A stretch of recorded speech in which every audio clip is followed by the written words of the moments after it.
ಬೀಸರೋಡಿನ ಕೈಕಂಬದಲ್ಲಿ ವಾಣಿಜ್ಯ ಸಂಕೀರ್ಣವೊಂದರ ಮಾಲಕ ತಮ್ಮ ಸಂಕೀರ್ಣದ 4ನೇ ಮಹಡಿಯ ಮೇಲಿನ ಖಾಲಿ ಸ್ಥಳದಲ್ಲಿ 10 ಬಗೆಯ ತರಕಾರಿ, ಹೂವು, ಹಣ್ಣಿನ ಗಿಡಗಳನ್ನು ನೆಟ್ಟು ಯಶಸ್ವಿಯಾಗಿದ್ದಾರೆ. ಕೈಕಂಬ ಜಂಕ್ಷನ್ನಲ್ಲಿರುವ ಸೂರ್ಯವಂಶ ವಾಣಿಜ್ಯ ಸಂಕೀರ್ಣದ ಮಾಲಕ ಡಾಕ್ಟರ್ ಗೋವರ್ಧನ್ ರಾವ್ ಅವರೇ ಟ್ಯಾರೆಸ್ ಕೃಷಿ ಮಾಡಿರುವ ಕೃಷಿಕ. ಇವರ ಟ್ಯಾರೆಸ್ ಮೇಲಿರುವಷ್ಟು ಗಿಡಗಳು ಎಕರೆಗಟ್ಟಲೆ ಸ್ಥಳದಲ್ಲಿರುವ ಕೃಷಿಕರ ಬಳಿಯೂ ಇರಲ್ಲ. 4ನೇ ಮಹಡಿಗೆ ಮಣ್ಣು, ಗೊಬ್ಬರವನ್ನು ಹೊತ್ತುಕೊಂಡು ಹೋಗಿಯೇ ಕೃಷಿ ಮಾಡಿರುವುದು ಇವರ ಹೆಗ್ಗಳಿಕೆಯಾಗಿದೆ.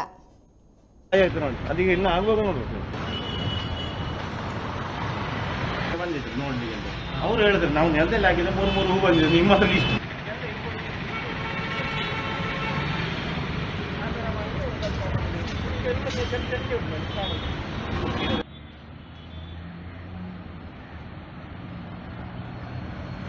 ಬದನೆ, ಮೆಣಸು,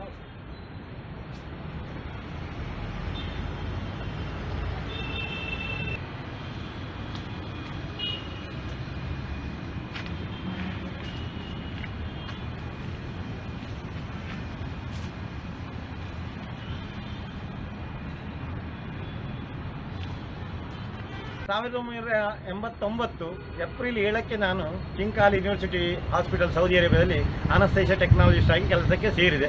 ಅಲ್ಲಿಂದ 30 ವರ್ಷಗಳ ಕಾಲ ನಾನು ಅಲ್ಲಿ ಕೆಲಸ ಮಾಡಿದೆ. ಜೊತೆಯಲ್ಲಿ ನನ್ನ PhD ಮುಗಿಸಿದೆ.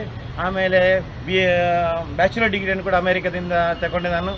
ಮತ್ತು ನನ್ನ ಮಕ್ಕಳಿಗೆ ವಿದ್ಯೆಯನ್ನು ಕೊಡಬೇಕು ಅಂತ ಅವರನ್ನು ಡಾಕ್ಟರೇಟ್ ಮಾಡಬೇಕು ಅಂತ ಉದ್ದೇಶದಿಂದ ಅವರನ್ನೆಲ್ಲ ಉತ್ತಮವಾಗಿ ನಾನು ಕಲಿಸಿದೆ.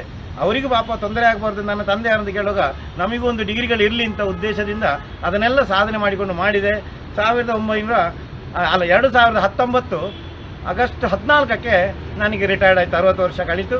ಆಮೇಲೆ ನಾನು ಊರಿಗೆ ಬಂದ ಮೇಲೆ ನಾನೇನು ಮಾಡಬೇಕು ಅಂತ ಆಲೋಚನೆ ಮಾಡಿದಾಗ ನನ್ನನ್ನು ಜನರು ಗುರುತಿಸಲಿ, ನಾವು ಸುಮ್ಮನೆ ಮನೆಯಲ್ಲಿದ್ದುಕೊಂಡು ಏನೋ ಹುಷಾರಿಲ್ಲದಾಗೋದಕ್ಕಿಂತ ನಾವು ಏನಾದರೂ ಮಾಡಿಕೊಳ್ಬೇಕು ಅಂತ ಉದ್ದೇಶದಿಂದ ನಾನು ಮುಂದಿನ ಟೆರಸಿನ ಮೇಲೆ ಬಂದಾಗ ನನಗೆ ಕಂಡು ಈ ಟೆರಸನ್ನು ಯಾಕೆ ನಾವು ಗ್ರೀನ್ ಆಗಿ ಪರಿವರ್ತಿಸಬಾರ್ದು ಅಂತೇಳಿ ಆಲೋಚನೆ ಬಂದಾಗ ಒಂದೊಂದು ಗಿಡಗಳನ್ನು ತಂದು ಫಸ್ಟಿಗೆ ಇದನ್ನೆಲ್ಲ ಗಿಡಗಳನ್ನು ನಟ್ಟೆ. ಆಮೇಲೆ ಗಿಡಕ್ಕೆ ಬಿಸಿಲು ಜಾಸ್ತಿ ಆಗ್ತದೆ, ಅದಕ್ಕೆ ಚಪ್ಪರಗಳನ್ನು ಮಾಡಿದೆ.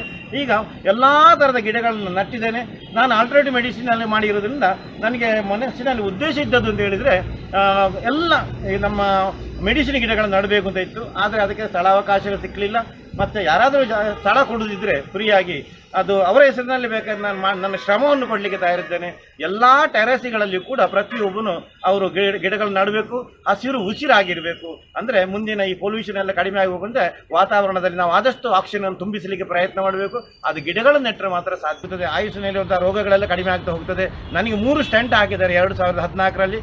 ಆದರೂ ಕೂಡ ನಾನು 89 ಮೆಟ್ಲು ಹತ್ತಿಕೊಂಡು ಮಣ್ಣು ತಗೊಂಡು ಬಂದು ನಾನು ಕೆಲಸ ಮಾಡ್ತಾ ಇದ್ದೇನೆ. ಅದರ ಬಗ್ಗೆ ಚಿಂತನೆಗಳಿಲ್ಲ, ನಾನು ಹುಷಾರಿಲ್ಲ, ನಾನು ಪರ್ಫೆಕ್ಟ್ ಆಗಿದ್ದೇನೆ ಅಂತ ಹೇಳೋ ದೇಶದಿಂದ.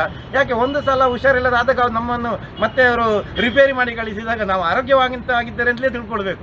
ಅದನ್ನು ಮಾಡಿಕೊಂಡು ಇವತ್ತಿಗೂ ನಾನು ಮೆಟ್ಲು ಹತ್ತುತ್ತಾ ಬರ್ತೇನೆ.